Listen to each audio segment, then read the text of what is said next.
اسی طرح خون بند ہوتے نکلتے پوری رات آنکھوں میں نکل گئی۔ وہ اگر سیدھا لیٹ جاتا تو خون ناک سے بہنا شروع ہو جاتا، لیکن کچھ ہی دیر بعد ایسا محسوس ہوتا جیسے خون حلق میں جمع ہو رہا ہو۔ وہ واش روم میں جا کر تھوکتا تو واش بیسن خون سے سرخ ہو جاتا، اگر وہ کروٹ سے لیٹتا تو خون فوراً باہر نکلنے لگتا۔ یہی حالت بیٹھنے پر تھی، کئی تولیے خون میں بھر گئے تھے، لیکن خون تھا کہ بند ہونے کا نام نہیں لے رہا تھا۔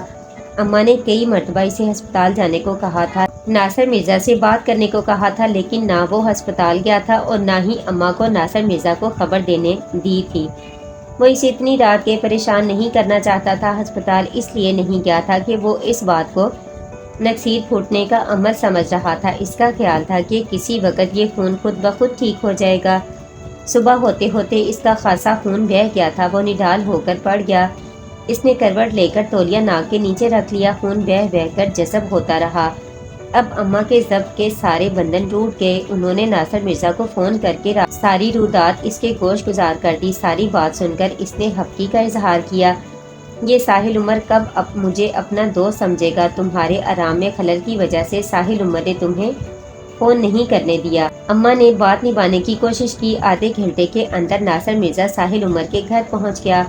اس نے گھر میں گھستے ہی چٹکی بجا کر کہا، ساحل فٹافٹ تیار ہو جاؤ، ہسپتال جانا ہے۔ ساحل عمر نے کھڑے ہوتے ہوئے کہا، نہیں۔ ناصر مرزا نے انکار میں گردن ہلائی، یہ ہسپتال کا کیس نہیں۔ تو پھر اس نے سوال کیا، ہم حافظ موسیٰ کے پاس چلیں گے۔ ناصر مرزا بولا، وہ سفلی والی اپنا رنگ دکھا رہی ہے۔ ہاں ناصر، تم ٹھیک کہہ رہے ہو، اگر یہ نکسیر پھوٹنے کا معاملہ ہوتا تو خون کب کا بند ہو چکا ہوتا۔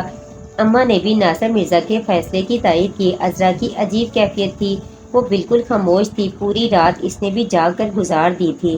خون دیکھ کر اس کا دل کانپ رہا تھا، چہرے سے افسردگی ظاہر ہو رہی تھی۔ ناصر مرزا نے ایک نظر اس کے چہرے کی طرف دیکھا، اس کی صورت دیکھ کر اس نے دلاسا دینے کی کوشش کی۔ عذرا پریشان مت ہو، ساحل عمر ٹھیک ہو جائے گا۔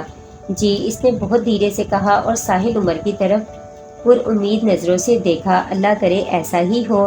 عذرا، میں حافظ موسیٰ کی طرف جا رہا ہوں۔ ساحل عمر نے روئی رکھ کر ناک پر پٹی باندھ لی تھی، اس طرح اس کی صورت مزید خوفناک ہو گئی تھی، لیکن بہتے خون کا اس سے بہتر کوئی علاج نہ تھا۔ عذرا انہیں دروازے تک چھوڑ آئی۔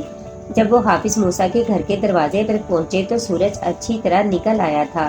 ناصر مرزا گھنٹی بجانے لگا تو اس نے دیکھا کہ گیٹ تھوڑا سا کھلا ہوا ہے۔ اس نے سوچا گھنٹی بجائے بغیر گھر میں داخل ہو جائے۔ حافظ موسیٰ تک پہنچنے کے لیے گھر کے اندر تو نہیں جانا پڑتا، لیکن پھر وہ یہ سوچ کر رک گیا کہ اس طرح گھر میں داخل ہو جانا کسی طور مناسب نہیں، اسے گھنٹی بجانا چاہیے۔ ابھی وہ بیل بجانے کے لیے بٹن پر ہاتھ رکھنا ہی چاہتا تھا کہ اچانک گیٹ کھلنے کی کھڑکھڑاہٹ سنائی دی۔ گیٹ سے 10-12 سال کا بچہ نکلا۔ اس نے طائرانہ نظر ناصر مرزا پر ڈالی اور سوالیہ نظروں سے اسے دیکھا۔ جی فرمائیے، حافظ موسیٰ سے ملنا ہے، اندر آ جائیے، اس لڑکے نے بلا تامل کہا اور پھر فوراً ہی گیٹ کے اندر چلا گیا۔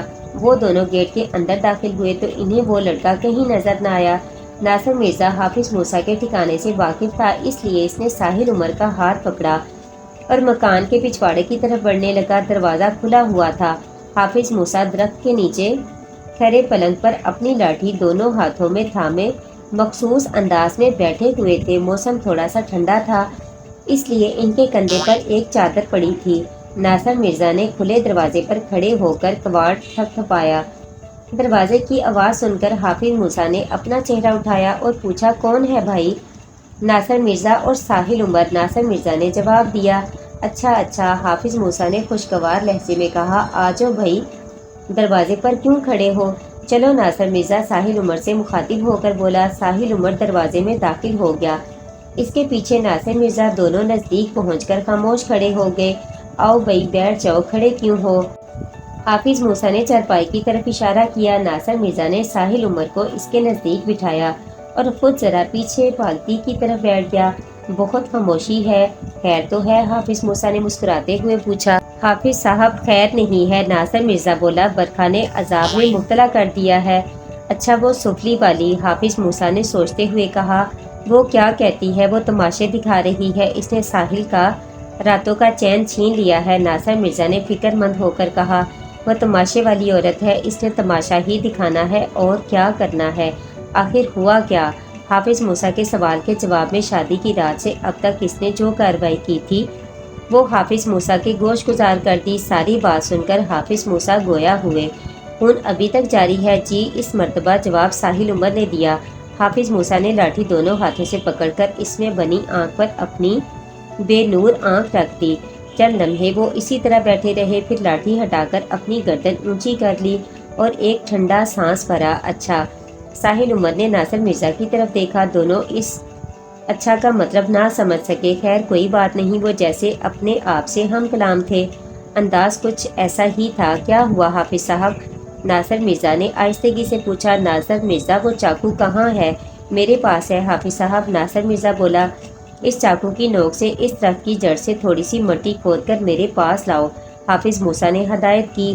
جی اچھا، یہ کہہ کر ناصر مرزا نے اپنی پینٹ کی جیب سے چاقو نکالا اور پھر نیم کے درخت کی جڑ میں بیٹھ کر تھوڑی سی مٹی کھود کر اپنی ہتھیلی پر رکھی اور ان کے نزدیک آ کر ہاتھ پھیلا دیا۔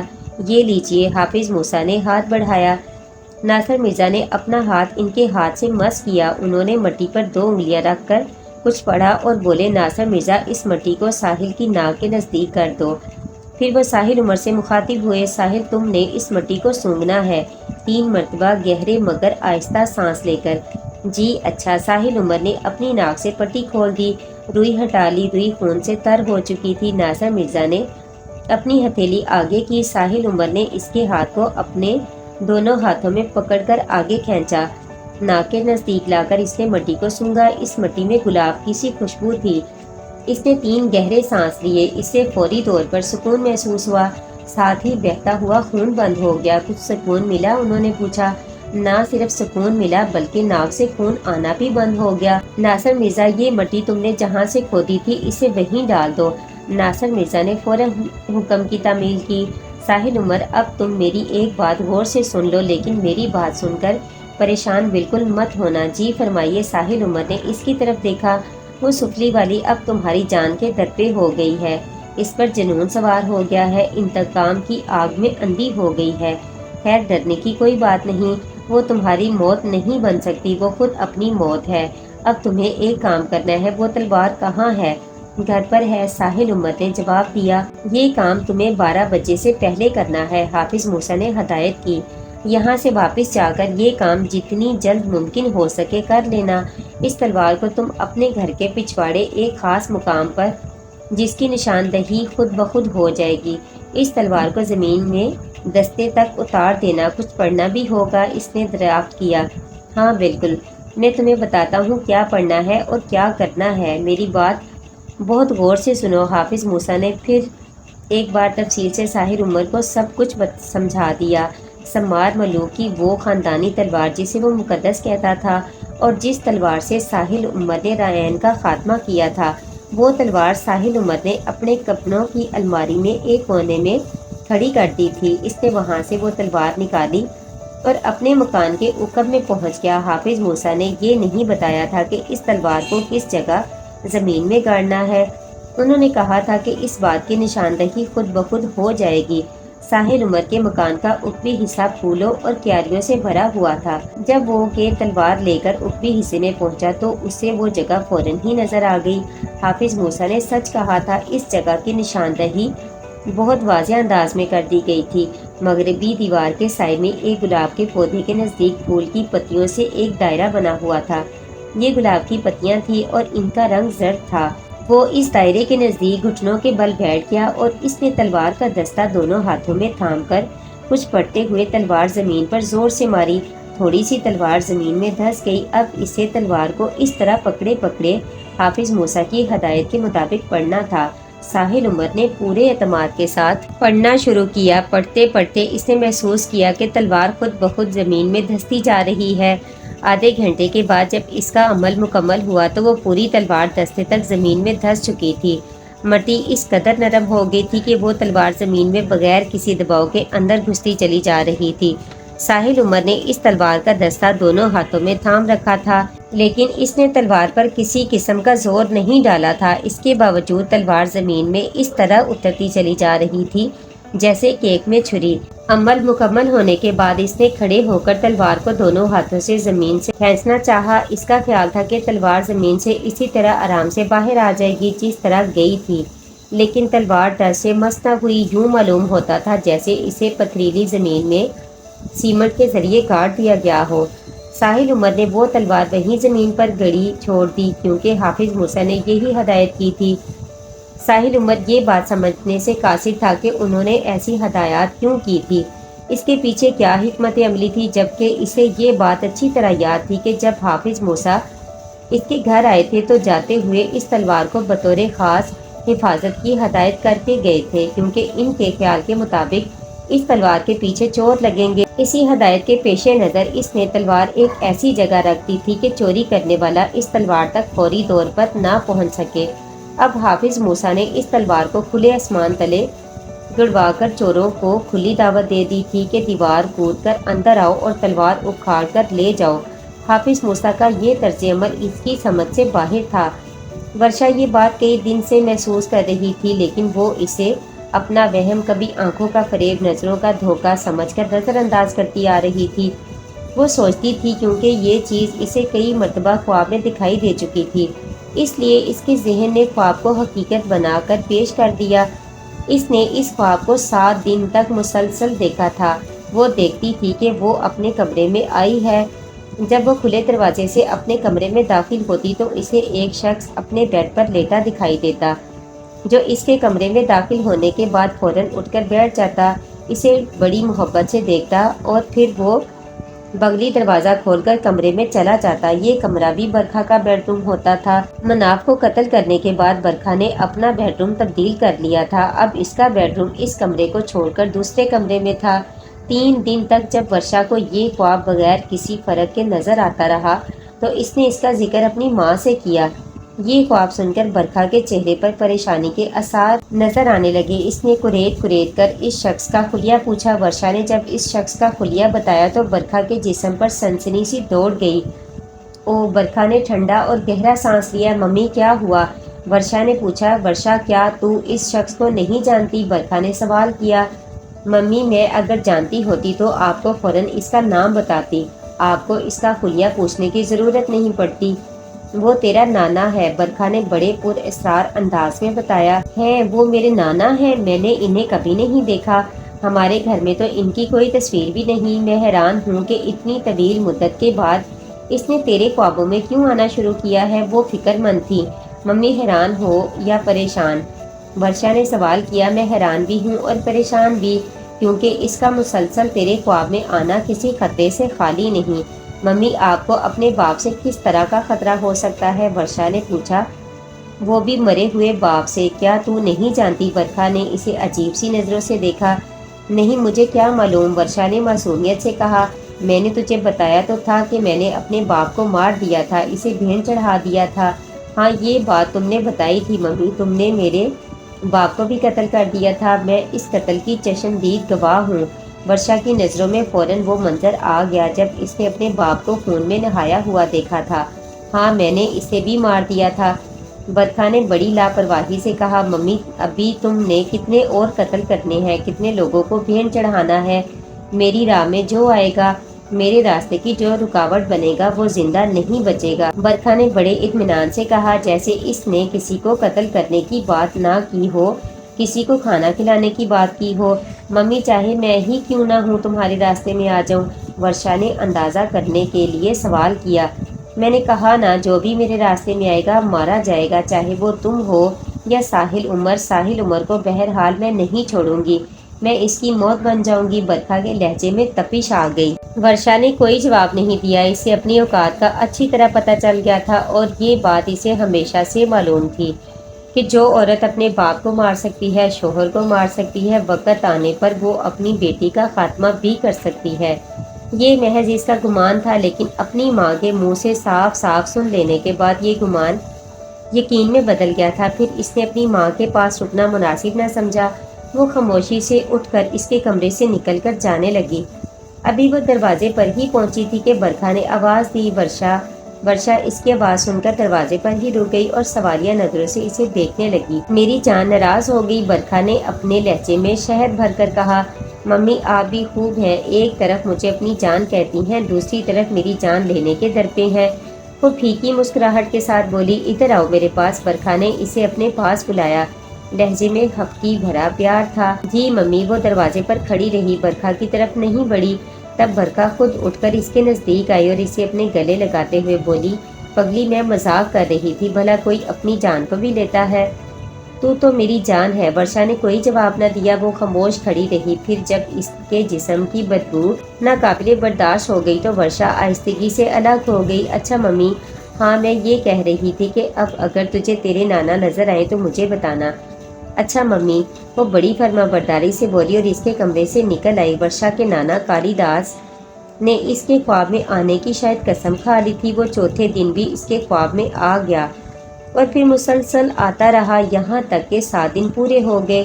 برکھا نے ہدایت کی تھی کہ اب کالی داس اس کے خواب میں آئے تو وہ اسے ضرور بتائے۔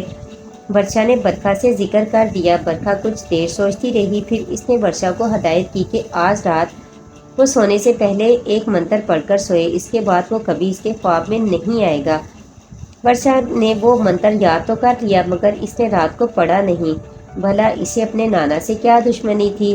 اگر وہ خواب میں آ رہے تھے تو شوق سے آئیں، وہ اسے کوئی نقصان نہیں پہنچا رہے تھے۔ 8ویں رات اس کا نانا بغیر منتر پڑھے ہی اس کے خوابوں سے غائب ہو گیا۔ صبح ہوتے ہی برکھا نے اسے اس کے خواب کے متعلق دریافت کیا۔ کیا ہوا، رات کو تو نہیں آیا وہ؟ نہیں ممی، رات کو وہ خواب میں نہیں دکھائی دیے، ورشا نے یہ بتایا، اور یہ بات سچ تھی۔ یہ سن کر برکھا نے اطمینان کا سانس لیا، جیسے کوئی متوقع خطرہ ٹل گیا ہو، لیکن یہ خطرہ ٹلنے والا نہ تھا۔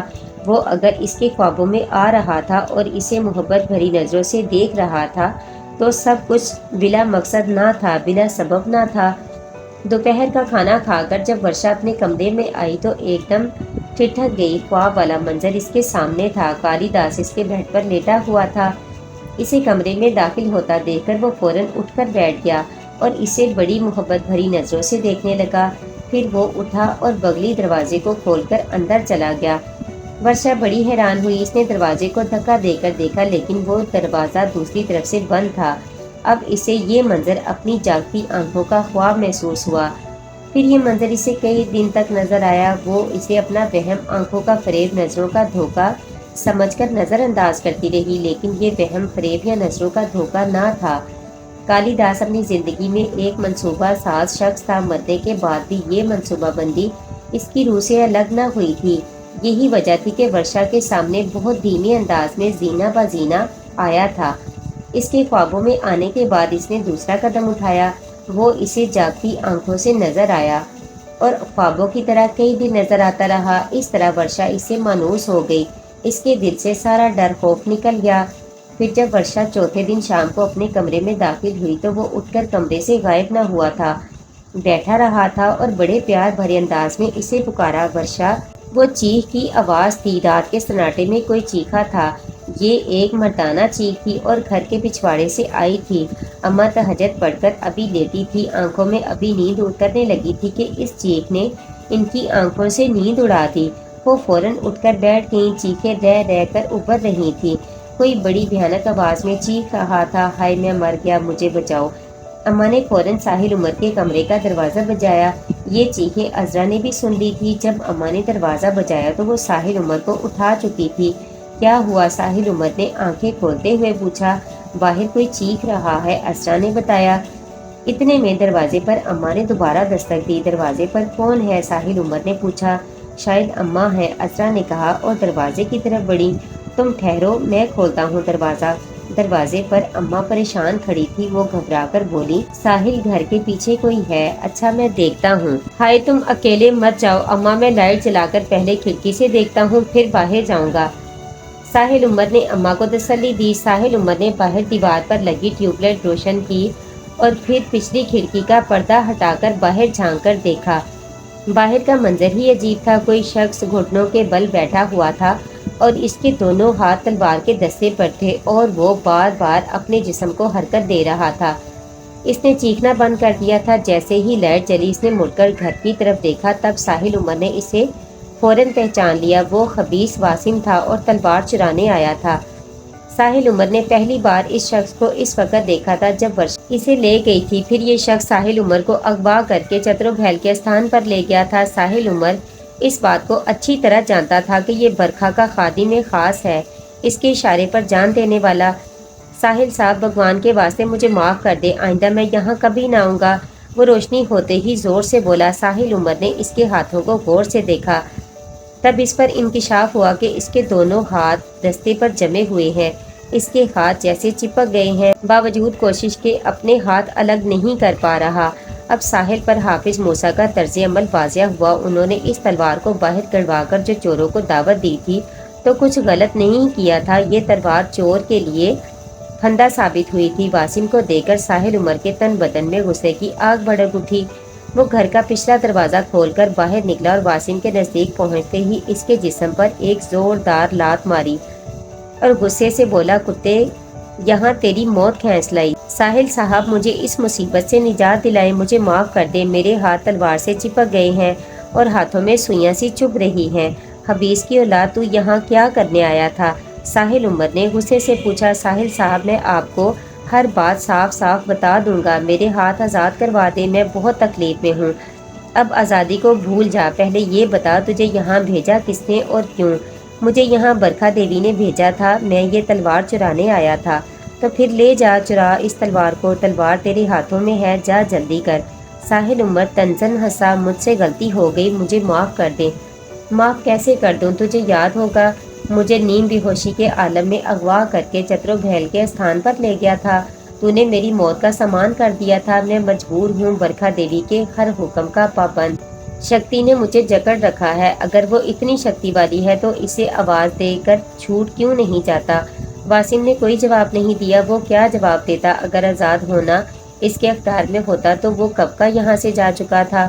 اچھا ایک بات بتا، دیکھ بالکل سچ سچ بتانا، میں ہر بات سچ بتاؤں گا، آپ پوچھیں، بس مجھے اس عذاب سے نجات دلوا دیں۔ عرصے پہلے کلفٹن کے پلے لینڈ سے ایک لڑکی اغوا ہوئی تھی جس کی لاش بعد میں جھاڑیوں سے ملی تھی، اس لڑکی کا اغوا بھی تو نے کیا تھا؟ ناصر مرزا کی بھتیجی کی بات کر رہے ہیں؟ واسم نے سوال کیا۔ ہاں، ساحل عمر بولا، اس لڑکی کے اغوا میں نے مدد کی تھی، اغوا میں نے نہیں کیا تھا، اغوا سونا نے کیا تھا۔ یہ سونا کون ہے؟ میری طرح وہ بھی برکھا دیوی کی چیلی ہے، ہم دونوں نے مل کر برکھا دیوی کے لیے بہت کام کیے ہیں۔ ناصر مرزا کی بھتیجی کو قتل کس نے کیا تھا؟ قتل میں نے نہیں کیا، میں صرف اس کی لاش پھینکنے کا ذمہ دار ہوں۔ قتل کس نے کیا تھا؟ ساحل عمر نے غصے سے پوچھا۔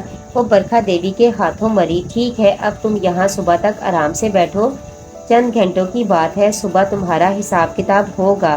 حساب کتاب تو تمہارا اب بھی ہو سکتا ہے، لیکن اتنی رات گئے ہیں، میں ناصر مرزا کو پریشان نہیں کرنا چاہتا۔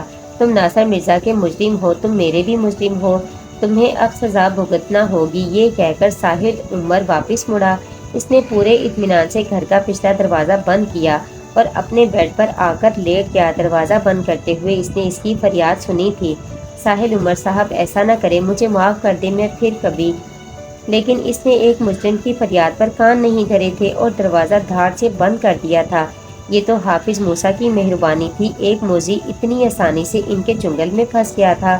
ساحل عمر پھر صبح تک چین سے نہ سو سکا، وہ وقفے وقفے سے اٹھ کر دیکھتا رہا۔ اسے یہ بھی خوف تھا کہ کہیں ایسا نہ ہو کہ کسی طرح اس کے ہاتھ آزاد ہو جائیں۔ توقع یہی تھی کہ اب وہ آزاد نہ ہو سکے گا، اگر آزاد ہونا ممکن ہوتا تو وہ تلوار کی گرفت میں ہی کیوں آتا؟ وہ جب بھی اسے اٹھ کر دیکھتا اسے کرب میں مبتلا پاتا۔ اب وہ تلوار کے دونوں طرف ٹانگیں پھیلا کر بیٹھ گیا تھا۔ صبح تڑکے ہی اس نے ناصر مرزا کو فون کیا۔ کافی دیر گھنٹی بجنے کے بعد اسے نیند میں ڈوبی ہوئی ناصر مرزا کی آواز سنائی دی۔ ہیلو، کون؟ ناصر، میں ساحل بول رہا ہوں۔ بھائی حافظ موسیٰ نے تو کمال کر دیا، کیا ہوا؟ ناصر مرزا ایک دم چونک کر بیٹھ گیا۔ کیا تم نے تلوار والا عمل کر دیا تھا؟ ہاں بھائی، عمل بھی کر دیا تھا اور اس کا رزلٹ بھی فوری طور پر سامنے آ گیا۔ ایک چوہا پکڑا گیا، ساحل عمر نے خوش ہو کر کہا۔ چوہا پکڑا گیا؟ کیا مطلب؟ ناصر مرزا نے وضاحت چاہی۔ بس تم فوراً آ جاؤ، میں ابھی آ جاتا ہوں، لیکن کچھ بتاؤ تو۔ واسم تلوار چرانے آیا تھا، اس تلوار نے اس کے ہاتھ جکڑ لیے۔ جانتے ہو یہ واسم کون ہے؟ برکھا کا کوئی بندہ ہوگا، ہاں اس کا خاص آدمی ہے، میں نے اس سے بہت کچھ اگلوا لیا ہے، اسی خبیث نے تمہاری بھتیجی کو اغوا کیا تھا۔ بس اتنا میرے لیے کافی ہے، میں فوراً آ رہا ہوں۔ ناصر مرزا اس کی بات کاٹ کر بولا، تم ذرا اس کا خیال رکھنا، دیکھو وہ بھاگنے نہ پائے۔ پھر ناصر مرزا نے اس کا جواب سنے بغیر ٹیلی فون بند کر دیا۔ برکھا اپنے کمرے میں بڑی بے چینی سے ٹہل رہی تھی۔ اس وقت دن کے 12 بجے تھے لیکن واسم ابھی تک نہیں آیا تھا۔ ایسی کوتاہی تو اس نے کبھی نہیں کی تھی۔ اگر کسی وجہ سے کام نہیں ہو سکا تو اسے ٹیلی فون ضرور کر دینا تھا۔ وہ خود آیا نہ اس کا ٹیلی فون آیا، کہیں وہ پکڑا تو نہیں گیا۔ یہ خیال کئی بار اس کے ذہن میں آیا تھا لیکن وہ اس خیال کو سختی سے ذہن سے جھٹک دیتی تھی۔ اس نے واسم کو جو منتر پڑھا کر بھیجا تھا وہ ایسا تھا کہ بغیر کسی کی نظروں میں آئے وہ پورے گھر میں گھوم سکتا تھا۔ دیکھے جانے کی صورت میں وہ منتر پڑھ کر دیکھنے والے کو وقتی طور پر اندھا کر سکتا تھا، اسے کوئی گرفت میں نہیں لے سکتا تھا۔ لیکن برکھا کو یہ نہیں معلوم تھا کہ اس نے واسم کو جو چیز چرانے بھیجا ہے وہ دیوار پھلانگ کر اندر پہنچتے ہی ٹارچ کی روشنی میں خود بخود چمک اٹھے گی۔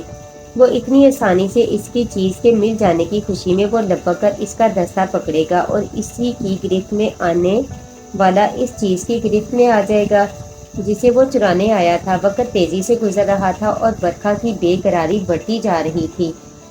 اضطراری کیفیت میں وہ گھر کے گیٹ تک چلی گئی۔ گیٹ کھول کر وہ باہر نکلی اور اس نے یوں ہی دائیں بائیں سڑک کی طرف دیکھا، تب اس کی خوشی کا ٹھکانہ نہ رہا۔ واسم سامنے سے چلا آ رہا تھا۔ اس نے اپنے دونوں ہاتھ پینٹ کی جیب میں ڈالے ہوئے تھے اور سر جھکائے برکھا کے گھر کی طرف بڑھ رہا تھا۔ پھر اس نے گیٹ کے نزدیک پہنچ کر برکھا پر ایک نظر ڈالی اور خاموشی سے گیٹ میں داخل ہو گیا۔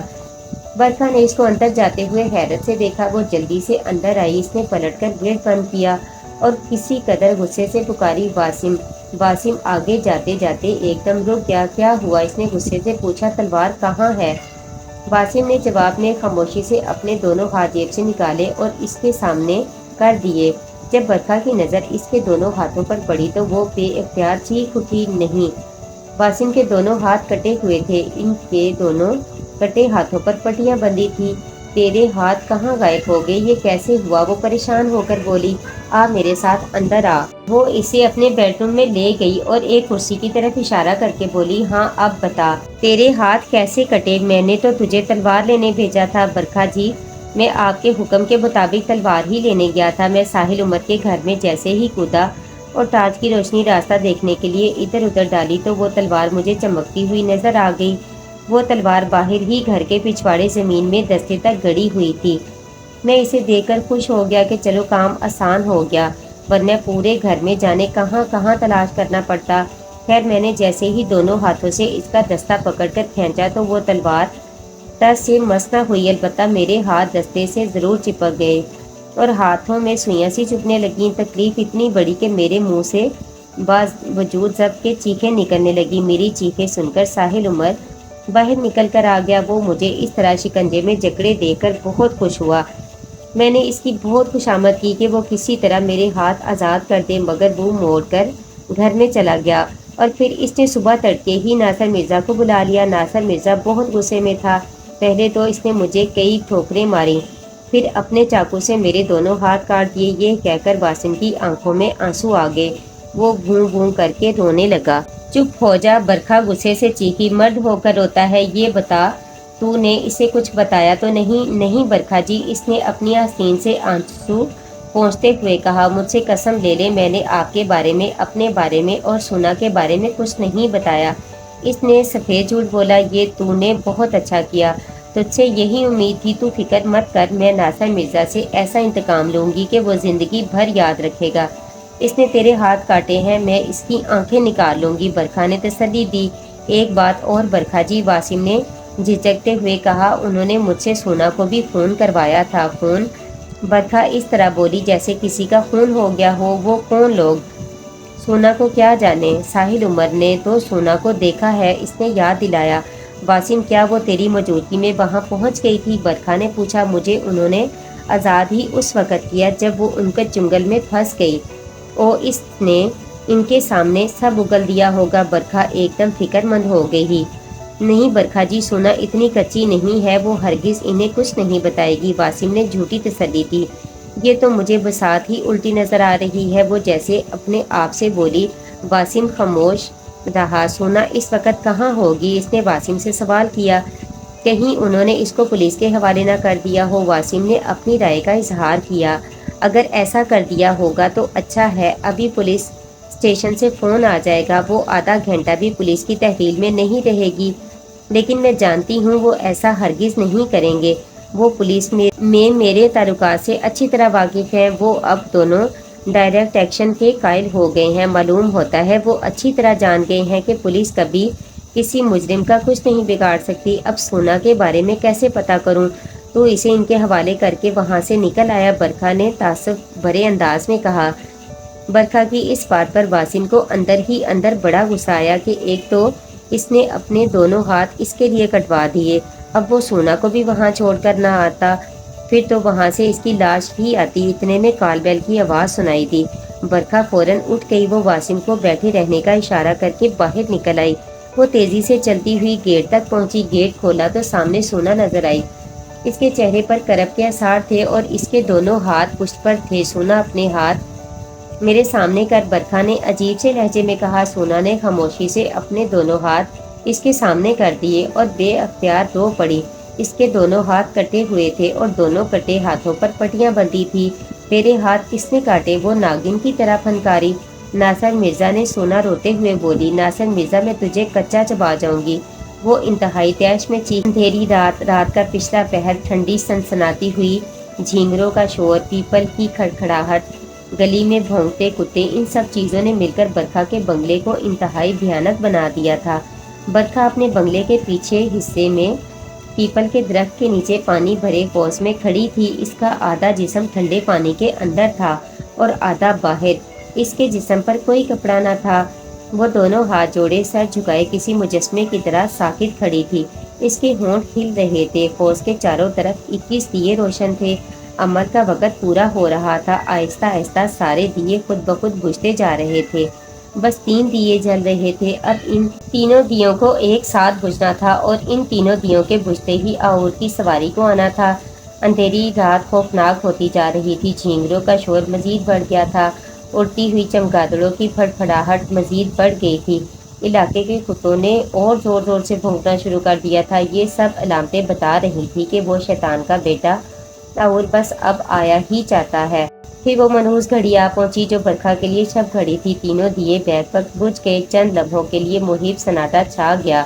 ہوا جیسے ساکت ہو گئی، پیپل کے پتوں کی کھڑکھڑاہٹ بند ہو گئی۔ اس کی سواری آ پہنچی تھی۔ برکھا نے حوض کے کنارے رکھی ماچس سے جلدی جلدی سارے دیے روشن کر دیے، اور جب اس نے سامنے نگاہ کی تو وہ شیطان کی اولاد اپنی سواری پر موجود تھا۔ اس کے سامنے ایک 3 فٹ لمبی چھپکلی موجود تھی جس کی زبان باہر نکل رہی تھی، اور چھپکلی کی گردن میں ایک سانپ رسی کی طرح بندھا تھا۔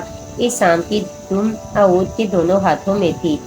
یہ کوئی 1.5 فٹ لمبا بچھو تھا۔ اس بچھو کی دم اٹھی ہوئی تھی اور اس کی دم کا آخری حصہ چمک رہا تھا، بالکل کسی جگنو کی طرح۔ سواگتم مہاراج۔ برکھا ہاتھ جوڑ کر آدھی جھکی۔ کیا ہوا؟ آؤر نے پوچھا۔ مہاراج، انکاریوں کی ستائی ہوئی ہوں، انہوں نے پریشان کر رکھا ہے۔ برکھا روحانسی ہو کر بولی۔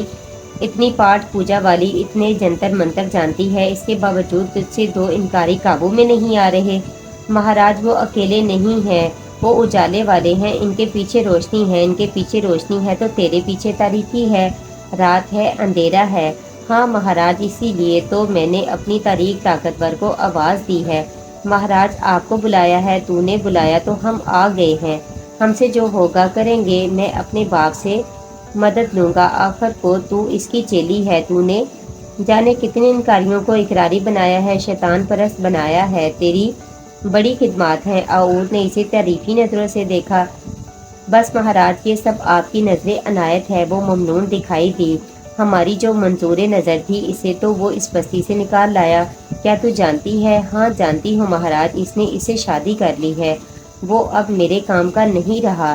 تو وہ کون سی میرے کام کی رہی ہے؟ آؤر نے غصے سے کہا۔ تو جانتی ہوگی۔ ہاں مہاراج، میں جانتی ہوں۔ اب مسئلہ یہ ہے کہ میں اس کی ہتیا کرنا چاہتی ہوں۔ میں نے اسے کئی حملے کیے ہیں لیکن اس پر کوئی حملہ کارگر نہیں ہو پا رہا۔ سونے پر سہاگا یہ کہ اس نے میرے پیروکاروں کے ہاتھ کاٹ دیے، اس بات پر مجھے شدید غصہ ہے۔ برکھا غصے سے کانپتی ہوئی بولی۔ تو نہیں جانتی کہ اس نے میرے باپ کے ایک عظیم پیروکار کو، جو صدیوں بعد جاگنے والا تھا، صفائی ہستی سے مٹا دیا ہے۔ میرے باپ کو اس بات پر کتنا غصہ ہوگا میں نہیں جانتی۔ برکھا ایک دم چونک کر بولی، وہ کون تھا؟ وہ اپنے وقت کا بہت بڑا جادوگر تھا، میرے باپ کا دست و بازو تھا، مگر وہ نہ رہا۔ اب اس کی کھوپڑی جائے عبرت بنی اس بستی کے چوک میں لڑکی ہے، اس کا نام رعین تھا، آؤٹ نے بتایا۔ او مہاراج، آپ نے بڑی زبردست بات بتائی، میرا کام بن گیا۔ مہاراج مجھے اس عظیم جادوگر کی کھوپڑی بھجوا دیں، پھر میں ان سارے انکاریوں کو دیکھ لوں گی، ایک ایک کر کے سب کا حساب چکا دوں گی۔ رعین کی کھوپڑی تجھے مل جائے گی، یہ کوئی مسئلہ نہیں، اور بول۔ بس مہاراج، آپ نے میرا جی خوش کر دیا، آپ میرے لیے حکم کریں۔